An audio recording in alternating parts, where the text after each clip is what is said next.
మన ప్రభువైన యేసుక్రీస్తు వారి పేరట మీ అందరికీ వందనాలు. ఈరోజు మనం వాక్యాన్ని ప్రారంభించుకునే ముందు ప్రార్థన చేసుకుందాం. ప్రార్థన. సకల ఆశీర్వాదములకు కారణభూతుడైన మా ప్రియ పరలోకపు తండ్రి, మీ పరిశుద్ధ నామానికి వందనాలు ప్రభువా. ఈ సమయంలో మేము దానియేలు గ్రంథం నుంచి మీ వాక్యాన్ని మేము ధ్యానించబోచుండగా పరిశుద్ధాత్మను మాకు దయచేయమని నజరేయుడైన యేసుక్రీస్తు వారి నామమున అడిగి వేడుకుని ప్రార్థించుకొనిచున్నాము తండ్రి, ఆమేన్. ఈరోజు మనం దానియేలు గ్రంథము 3వ అధ్యాయం నుంచి చదువుకోబోతున్నామండి. అయితే ఈ దానియేలు గ్రంథం 3వ అధ్యాయంలో మనం చూసినట్లయితే నెబుకద్నెజర్ గారు ఒక బంగారు ప్రతిమని కట్టించినట్టు మనకు దేవుని వాక్యం తెలియజేస్తుందండి. అయితే ఎందుకని ఈ ప్రతిమను కట్టించారు, ఎందుకని అందరూ దానికి మొక్కాలి అని ఆయన ఆజ్ఞ పెట్టారు, అసలు దానికి గల బ్యాక్గ్రౌండ్ ఏంటి, అసలు ఏ టైంలో ఏ సంవత్సరంలో ఇది ఆయన చేసుంటారో మాకు కొద్ది వివరణ ఇవ్వండి. చాలా మంచి ప్రశ్న మనకు వచ్చింది. ఈ టీవీ కార్యక్రమాన్ని వీక్షిస్తున్న మీ అందరికీ కూడా మన ప్రభువైన యేసుక్రీస్తు నామములో మీకు శుభములు, వందనాలు తెలియజేస్తున్నాం. ఎందుకంటే ఈ కార్యక్రమాన్ని మీరు చూస్తూ మేము దీవించబడుతున్నాము అని చాలామంది తెలియజేస్తున్నారు. దీనికి దేవునికే ఘనత, మహిమ, ప్రభావములు కలుగునుగాక. మీరు అడుగుచున్న ప్రశ్నలు బట్టి మేము దేవునికి వందనాలు చెల్లిస్తున్నాము. ప్రాముఖ్యంగా దానియేలు గ్రంథం 3వ అధ్యాయంలో ఈ ప్రశ్న, అసలు నెబుకద్నెజర్ ఎందుకు ఈ ప్రతిమను చేశాడు? 2వ అధ్యాయానికి వెళ్తే దానియేలు గ్రంథం 2వ అధ్యాయంలో నెబుకద్నెజర్కి ఒక ప్రతిమ కలలో వచ్చింది. కల మర్చిపోయాడు. ఆ బబులోని యొక్క జ్ఞానులు ఎవరు కూడా నెబుకద్నెజర్కి రిమైండ్ చేయలేకపోయారు. ఆ టైంలో సీన్లోకి దానియేలును దిగాడు. దానియేలు దేవుని మీద భారం వేశాడు. మన దేవుడు ప్రార్థనలు ఆలకించే దేవుడు. రాజా, నేను ఈ పరిస్థితుల్లో సహాయం చేయగలనని దానియేలు వాలంటీర్గా చేశాడు. వాలంటీర్ అయ్యాడు. ఎందుకంటే దానియేలుకి దేవుని మీద నమ్మకం ఉన్నది, జీవం గల దేవుని మీద నమ్మకం ఉన్నది. ఎందుకంటే దేవుడు నెబుకద్నెజర్కి ఏ కళ ఇచ్చారో అదే కళ ఇప్పుడు దానియేలుకు కూడా ఇవ్వాలి. ఆ కళ మాత్రమే కాదు, కళ భావం కూడా ఇవ్వాలి. ఆ కళను ఇవ్వడమే కాదు, కళ భావాన్ని కూడా ఇచ్చే దేవుడు నాకున్నాడు, అలాంటి సమర్థుడు ఉన్నాడని దానియేలు యొక్క విశ్వాసం చాలా గొప్పగా ఉంది. అలాంటి రిస్క్ తీసుకుంటుంటే నెబుకద్నెజర్ కూడా సంతోషపడి ఆ జ్ఞానులకి సమయం ఇవ్వడానికి ఇష్టపడలేదు. మీరు నా టైం వేస్ట్ చేస్తున్నారని వాళ్ళని చంపేయమన్నాడు. కానీ దానియేలు టైం అడిగితే దానియేలుకి ఇస్తున్నాడు. నేను చాలాసార్లు ఆశ్చర్యపోతాను. వాళ్ళకేమో సమయం ఇవ్వని అంటున్నాడు, దానియేలుకేమో సమయం ఇవ్వటానికి ఇష్టపడుతున్నాడు. అవును ప్రియులారా, పురుషులందు పుణ్య పురుషులు వేరుగానే ఉంటారు. అవును, నీవు పనిచేస్తున్న ఆ స్థలంలో, నీవు చదువుకుంటున్న ఆ కాలేజీలో, ఆ యూనివర్సిటీలో ఆ నాయకుడు అందరినీ ఒకలాగా చూడవచ్చు, నిన్ను మరొకలాగా చూడవచ్చు. భయపడద్దు. ఎందుకంటే దానియేలు క్వాలిటీ మనిషి, దానియేలు పొటెన్షియల్ ఉన్న మనిషిని నెబుకద్నెజర్ గుర్తించాడు. ఎందుకంటే దానియేలు గ్రంథము 1వ అధ్యాయంలో రాజే టెస్ట్ చేశాడు వీళ్ళందరినీ. టెస్ట్ చేసినప్పుడు ఈ షడ్రక్, మేషక్, అబేద్నెగో, దానియేలు వీరు ఎన్నంతలు జ్ఞానులుగా కనపడ్డారు నెబుకద్నెజర్కి? 10 రెట్లు 10 times వైసర్. అవును, అందుకే ఆ ఇంప్రెషన్. మనము ఎప్పుడూ కూడా మన జీవితాల్లో క్వాలిటీగా మనం ఉండాలి. దేవుడు గమనిస్తున్నారు, రాజులు గమనిస్తున్నారు. సరే, ఇప్పుడు 3వ అధ్యాయానికి వస్తే దానియేలు గ్రంథము 3వ అధ్యాయంలో అసలు ఈ సంఘటన ఎక్కడ జరుగుతుంది, ఎప్పుడు జరిగింది, ఇది కాంటెక్స్ట్. మనకి ఈ ప్రశ్న వచ్చింది. ఈ కాంటెక్స్ట్ ఏంటి? దానియేలు గ్రంథము 3వ అధ్యాయంలో నెబుకద్నెజరు ఒక బంగారు ప్రతిమను చేశాడు. ఒక బంగారు ప్రతిమను, ఫుల్ బంగారం. 2వ అధ్యాయంలో నెబుకద్నెజరుకి ఒక ఇమేజ్ చూశాడు. అందులో శిరస్సు మాత్రమే బంగారం, ఛాతీ చేతులు వెండి, ఉదరము ఇత్తడి, కాళ్ళు మోకాళ్ళు ఇనుము. కానీ ఈ ఇమేజ్ మాత్రం ఫుల్ ప్యూర్ గోల్డ్. గమనిస్తున్నారా? ఈ ప్రతిమను ఎక్కడ నిలబెట్టించాడు? దానియేలు గ్రంథము 3వ అధ్యాయము 1వ వచనం చూద్దామండి. రాజుకు నెబుకద్నెజరు బంగారు ప్రతిమ ఒకటి చేయించి బబులోను దేశంలోని దోరాయను మైదానంలో దాని నిలువబెట్టించెను. అది 60 మూరల ఎత్తును 6 మూరల వెడల్పునై ఉండెను. ఆమేన్. గమనిస్తున్నారా? బబులోనులో దూరా అనే ఆ ప్రాంతంలో అక్కడ పెట్టించాడు ఈ పెద్ద ప్రతిమ. 60 మూరల ఎత్తు. 60 మూరల ఎత్తు అంటే ఒక 90 అడుగులు ఎత్తు వస్తుంది. చాలా ఎత్తు.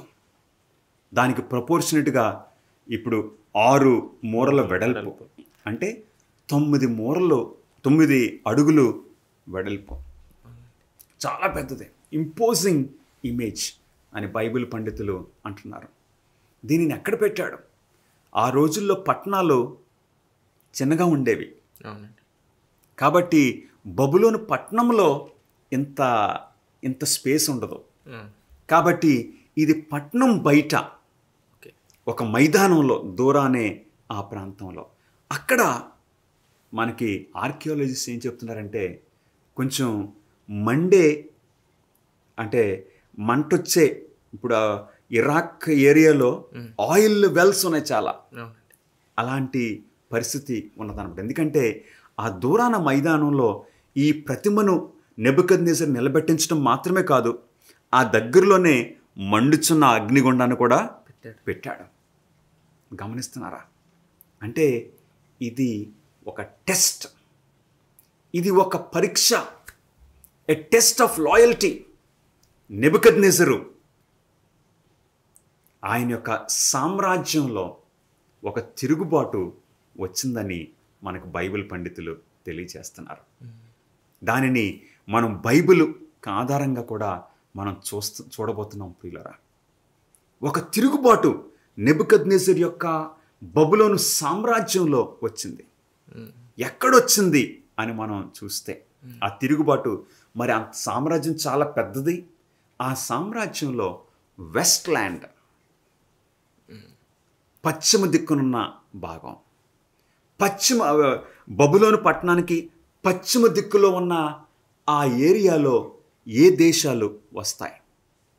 ఆ వెస్ట్ ల్యాండ్లో వచ్చిన రిబెలియన్ ఏంటి అని మనం ఈ కాంటెక్స్ట్ చూస్తే, ఒకసారి ఇర్మియా గ్రంథము 27వ అధ్యాయంలో ఇర్మియా ప్రవక్త ఈ విషయం గురించి మాట్లాడుతున్నాడు. ఎందుకంటే దేవుడు ఇర్మియా ప్రవక్తకు బయలుపరిచారు. ఇర్మియా గ్రంథము 27వ అధ్యాయము 2-3 వచనాలు మనం ఒకసారి చూద్దామండి. మీ పరిశుద్ధ గ్రంథాలని తెరవండి. మొబైల్ ఉంటే, ట్యాబ్ ఉంటే, ఏది మీ చేతుల్లో ఉన్నా తెరిచి చూడమని కోరుచున్నాము. ఎందుకంటే దానియేలు గ్రంథము 3వ అధ్యాయానికి ఒక కాంటెక్స్ట్ ఇక్కడ ఇర్మియా ప్రవక్త ద్వారా దేవుడు మనకి ఇస్తున్నారు. ఇర్మియా 27వ అధ్యాయము 2-3 వచనంలో, యెహోవా నాకు ఈ ఆజ్ఞ ఇచ్చుచున్నాడు, నీవు కాడిని పలుపులను చేయించుకొని నీ మెడకి కట్టుకొనుము. ఇక్కడ ఇర్మియా ప్రవక్తకి దేవుడు సెలవిస్తున్నారు, ఒక కాడి చేయించుకుని పలుపులను చేయించుకొని నీ మెడకి కట్టుకో. ఎందుకంటే ఈ విధంగా ఇప్పుడు ఇవి విజువల్ ఎయిడ్స్ లాగా అనమాట అండి. ఒక కాడిని చేయించుకుని నీ మెడకి పెట్టుకుని ఇప్పుడు ఎక్కడికి వెళ్ళమంటున్నారో చూద్దామండి. వాటిని యెరూషలేమునకు యోధా రాజైన సిద్కియా యొద్దకు వచ్చిన దూతల చేత ఎదోము రాజునొద్దకును, మోయాబు రాజునొద్దకును, అమోనీయుల రాజునొద్దకును, తూరు రాజునొద్దకును, సీదోను రాజునొద్దకును పంపుము. ఎక్కడికి వెళ్ళమంటున్నారండి? దేవుడు యెరూషలేముకి వెళ్ళమంటున్నారు. యెరూషలేములో ఏ రాజుగారి దగ్గరికి? సిద్కియా రాజుగారి దగ్గరికి ఈ కాడిని నువ్వు పెట్టుకుని మెడ మీద వెళ్ళు అంటున్నారు. ఎందుకంటే ఈ సిద్కియా రాజు దగ్గరికి ఎంతమంది వచ్చారు? 5 రాజ్యాల నుండి దూతలు లేక ప్రతినిధులు, అంబాసిడర్స్ వచ్చారు. ఈ యెరూషలేములో వారు కూడుకుంటున్నారు. ఆ ప్రతినిధులు అంటే మంచి పొలిటికల్ అంబాసిడర్స్ ఏ దేశాల నుండి వచ్చారు? మోయాబు దేశం నుండి, ఎదోము దేశం నుండి, అమ్మోను దేశం నుండి, తూరు దేశం నుండి, సిదోను దేశం నుండి. ఇవన్నీ బబులోనికి వెస్ట్ సైడ్ ఉన్న దేశాలు అన్నమాట అండి. వీరు ఈ పొలిటికల్ అంబాసిడర్స్ ఇప్పుడు ఎవరి దగ్గర కూడుకుంటున్నారో ఒక కౌన్సిల్ లాగా సిద్కియా దగ్గర యెరూషలేములో కూడుకుని ఏం చేస్తున్నారు? వారి ప్లాన్ ఏంటంటే, మనము నెబుకద్నెజర్ కాడి క్రింద ఎందుకు ఉండాలి? నెబుకద్నెజర్ ఏమో ఎక్కడో బబులోన్లో ఉన్నాడు. బబులోనికి మనకి ఇంచుమించు 800 కిలోమీటర్ల దూరం ఆ రోజుల్లో. అంటే ఇప్పుడు కూడా.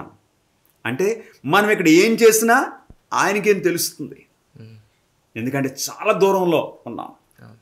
కాబట్టి మనము నెబుకద్నెజర్కి ఎందుకు ట్రిబ్యూట్ చెల్లించాలి? ట్యాక్స్ ఎందుకు కట్టాలి? ఆయన కింద మనం ఎందుకు ఉండాలి? ఎందుకంటే నెబుకద్నెజర్ ఈ దేశాలన్నింటినీ ఓడించాడు. సో ఇప్పుడు ఒక రిబెలియన్, ఒక తిరుగుబాటు నెబుకద్నెజర్ మీదకి వీరు ప్లాన్ చేస్తున్నారు. అది నెబుకద్నెజర్కి తెలిసింది. ఇక్కడ వెస్ట్ సైడ్ ఉన్న ఈ రాజులు, ఈ రాజ్యాలు ఆయన కాడి క్రిందకి రావడం లేదంటే నుండి తప్పించుకోవడానికి ప్రయత్నం చేస్తున్నారు. ఇదంతా ఎప్పుడు జరుగుతుందో తెలుసండి. సిద్కియా రాజు, యూదా రాజ్యాన్ని పరిపాలన చేస్తున్న సిద్కియా రాజు యొక్క 4వ సంవత్సరంలో. అందుకు దేవుడు ఇర్మియాని పంపించి ఏమని చెప్తున్నారో ఒకసారి చూద్దామండి. 4వ వచనము.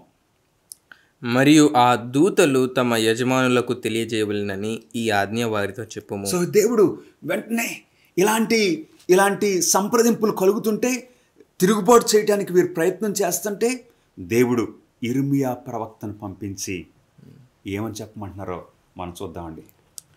మీరు మీ యజమానులకు తెలియజేయవలెనని సైన్యములకు అధిపతి అయిన ఇశ్రాయేలు దేవుడు సెలవిచ్చినదేమనగా, దేవుడు సెలవిచ్చిందేమనగా, అధిక బలము చేతను చాచిన బాహువు చేతను భూమి మీద ఉన్న నరులను జంతువులను నేనే సృజించి ఎవరికిచ్చుట న్యాయమని నాకు తోచునో వారికే ఇస్తున్నాను.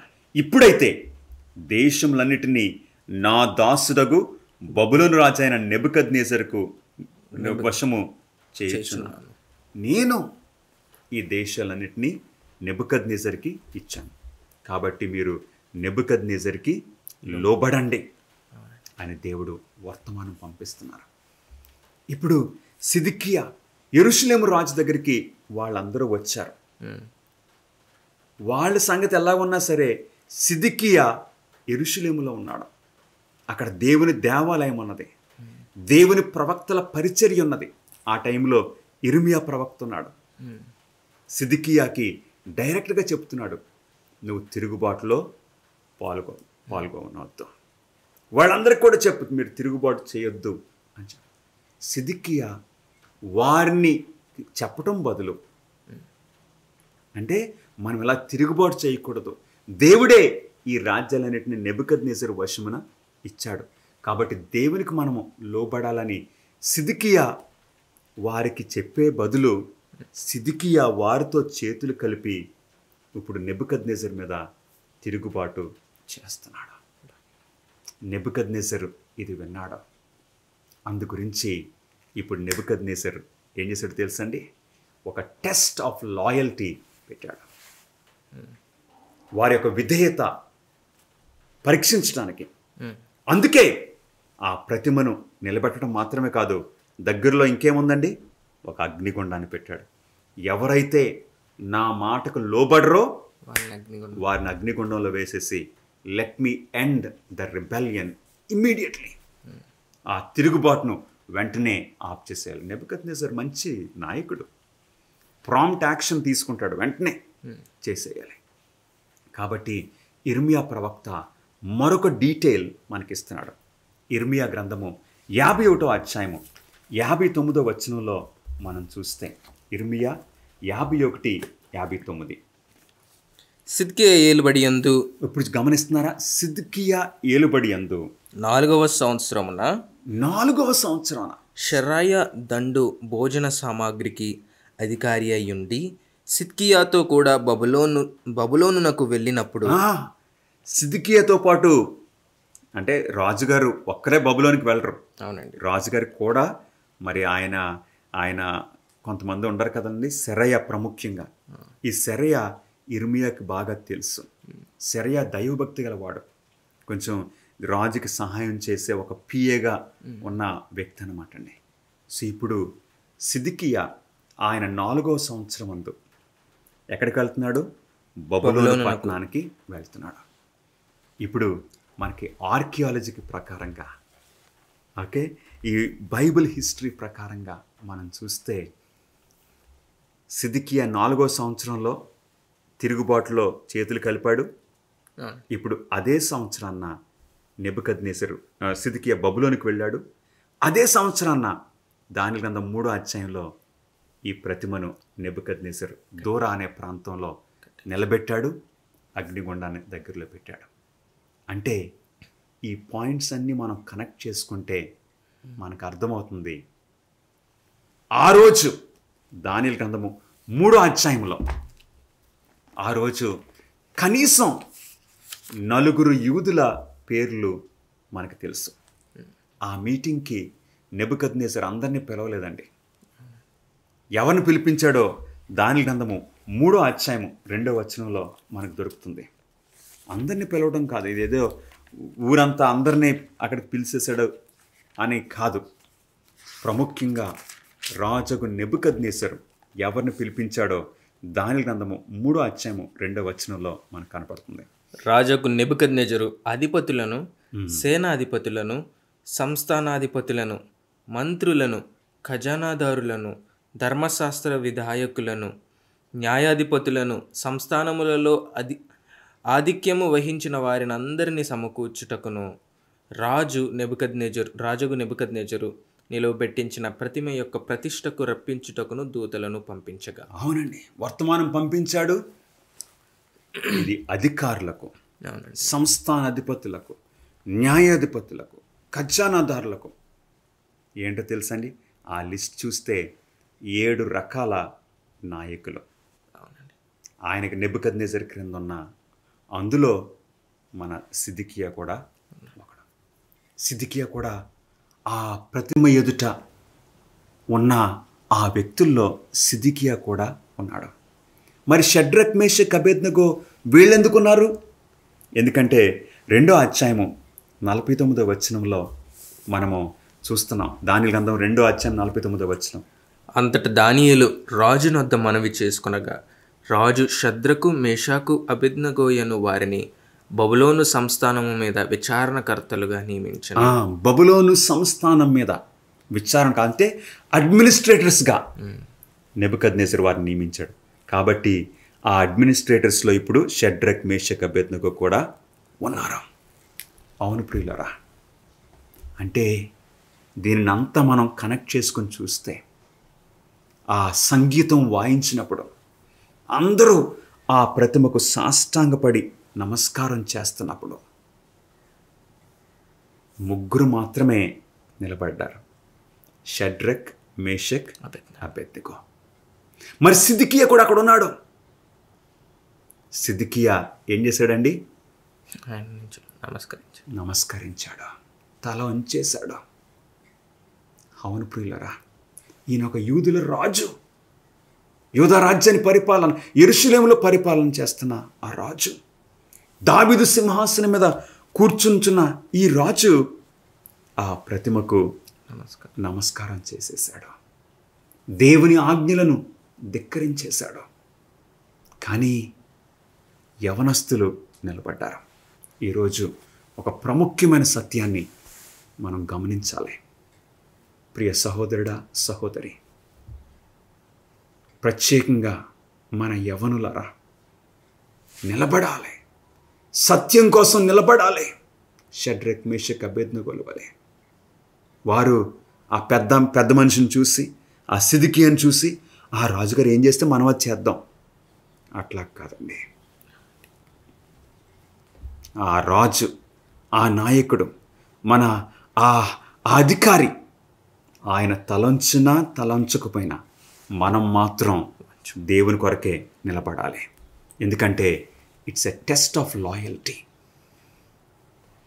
అవును ప్రియులరా, ఇక్కడ ఆ ప్రతిమ దగ్గర ఇప్పుడు రాజు ఆజ్ఞ ముఖ్యమా, దేవుని ఆజ్ఞ ముఖ్యమా అన్న టెస్ట్ ఆఫ్ లాయల్టీ వస్తుంది. ఈ షడ్రక్ మేషక్ అబేద్నెగోలు అయితే మనం దేవుని ఆజ్ఞకే లోబడతాం, రాజు ఆజ్ఞ కాదా. Praise God. అలాంటి యవనస్తులు మనకు కావాలి. అలాంటి విశ్వాసులు లేవాలి. ప్రత్యేకంగా ఈ చివరి దినాల్లో దానియేలు గ్రంథము 3వ అధ్యాయము, ప్రకటన గ్రంథము 13వ అధ్యాయము, ఈ రెండిటికి చాలా ప్యారలల్స్ మనకు కనపడుతున్నాయి. దానియేలు గ్రంథం 3వ అధ్యాయము, ప్రకటన గ్రంథము 13వ అధ్యాయము. ఎందుకంటే ఎలాగైతే దానియేలు గ్రంథము 3వ అధ్యాయంలో నెబుకద్నెజరు ఒక ప్రతిమను నిలబెట్టాడో, ఆ ప్రతిమకు అందరూ నమస్కారం చేయాలని ఆజ్ఞ ఇచ్చాడో, అలాగే ప్రకటన గ్రంథము 13వ అధ్యాయానికి ఒకసారి వెళ్ళి మనం చూద్దాం ప్రియులరా. ప్రకటన గ్రంథము 13వ అధ్యాయము ఒకసారి 15వ వచనం మీరు చదవవలసిందిగా నేను కోరుచున్నాను. మరియు ఆ మృగం యొక్క ప్రతిమ మాట్లాడునట్లును, ఆ మృగం యొక్క ప్రతిమకు నమస్కారం చేయని వారిని హతము చేయనట్లును, ఆ మృగం యొక్క ప్రతిమకు ప్రాణమిచ్చుటకై దానికి అధికారం ఇవ్వబడిన. ఆ ప్రతిమకి ఎవరైతే నమస్కారం చేయరో, అంటే తలంచరో, వారిని చంపేయడానికి అధికారం ఉన్నది. అవును ప్రియులరా, నెబుకద్నెజరు కూడా అదే అన్నాడు. ఈ ప్రతిమకు నమస్కరించకపోతే మిమ్మల్ని అగ్నిగుండంలో వేసేస్తాం. సేమ్ వస్తుంది. అక్కడ ఎన్ని మూరలండి? 60 మూరలు ఎత్తు, 6 మూరలు వెడల్పు. ప్రకటన గ్రంథము 13వ అధ్యాయము 18వ వచనము. బుద్ధి గలవాడు మృగం యొక్క సంఖ్యను లెక్కింపనిము, ఇది ఒక మనుషుని సంఖ్యయే, ఆ సంఖ్య 666. గమనిస్తున్నారా? 66 సంఖ్య కూడా సేమ్. ఇక్కడ కూడా 666. అక్కడేమో వాస్తవమైన బబులోను, ఇక్కడేమో ఆత్మీయ బబులోను. ఫోర్స్, బలవంతం చేస్తున్నాడు నెబుకద్నెజరు. ఇక్కడ కూడా బలవంతం. ప్రకటన గ్రంథము 13వ అధ్యాయము 16, 17 వచనాలు కలిసి ఉన్నాయి. ఆ లాస్ట్ మనం చూద్దామండి. ఆ ముద్ర అనగా ఆ మృగము పేరైనను దాని పేరిటి సంఖ్య అయినను గలవాడు తప్ప క్రయ విక్రయములు చేయుటకు మరి ఎవనికి అధికారం లేకుండానట్లును అది వారిని బలవంతము చేయొచ్చు. బలవంతము, ఫోర్స్. అక్కడ నెబుకద్నెజరు ఏమన్నాడు? మీరు దీనికి నమస్కారం చేయకపోతే వెంటనే చంపేస్తాం. ఇక్కడ కూడా చావు. గమనిస్తున్నారా? ఎవరైతే దానికి నమస్కారం చేస్తారో వారు బ్రతకొచ్చు. అందుకే సిద్కియా తలంచేశాడు. ఇక్కడ కూడా ఎవరైతే ఆ ప్రతిమకు నమస్కారం చేసి ఆ ముద్రను స్వీకరిస్తారో వారు మాత్రమే క్రయ విక్రయములు చేయొచ్చు. అంటే కొనొచ్చు, అమ్మొచ్చు. మిగిలిన వారు కొనటానికి వీల్లేదు, అమ్మటానికి వీల్లేదు. గమనిస్తున్నారా ప్రియులారా? కొనటము అమ్మటం లేకపోతే మనం ఎలా జీవించగలం? ఈరోజు మనకు ఆహారం ఎక్కడి వస్తుంది? అందుగురించి ఆ బలవంతానికి అనేక మంది మృగం ముద్ర తీసుకుంటారు. ప్రకటన గ్రంథము 13వ అధ్యాయము 8వ వచనంలో బబులోనులో ఎలాగైతే ఈ ముగ్గురు యవనస్తులు నిలబడ్డారో, ప్రకటన గ్రంథం 13వ అధ్యాయంలో కూడా కొంతమంది నిలబడబోతున్నారు. వారిని చూద్దాం ప్రియులారా. ప్రకటన గ్రంథము 13వ అధ్యాయము 8వ వచనము. భూనివాసులందరినూ అనగా జగదుత్పత్తి మొదలుకొని వధింపబడి ఉన్న గొర్రెపిల్ల యొక్క జీవగ్రంథమందు ఎవరి పేరు రాయబడలేదో వారు ఆ మృగమునకు నమస్కారము చేయుదురు.